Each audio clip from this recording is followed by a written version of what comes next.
येथील दाजीपेठेतील श्री व्यंकटेश्वर देवस्थानात ब्रह्मोत्सवानिमित्त गुरुवारी ध्वजपथ प्रतिष्ठापना, ध्वजारोहण यासह विविध विधी पार पडले।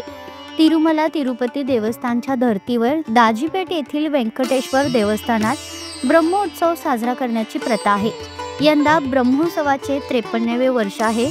ब्रह्मोत्सवाच्या दुसऱ्या दिवशी गुरुवारी पहाटे 5:30 वाजता श्रींच्या मूळ मूर्तीसह अभिषेक करण्यात आला। सकाळी 9 ते 11:30 या वेळेत पालखी सेवा करण्यात आली।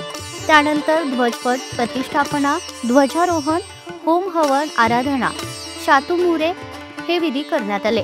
सायंकाळी 6:30 ते 9 या कालावधीत भेरी पूजा, देवता आवाहन, होम हवन, शेषवाहन सेवा करण्यात आली। तिरुमलाहून आलेल्या पुरोहित वृंदाने धार्मिक विधी केले। यावेळी देवस्थानचे अध्यक्ष रायलिंग आडम, विश्वस्त राजेश मेमूल, व्यंकटेश चिलका, जयेंद्र द्यावनपल्ली, लक्ष्मीनारायण कमटम, गोविंद बुरा, श्रीनिवास गाली, राजीव जक्कन, श्रीनिवास बोधुल आदी उपस्थित होते।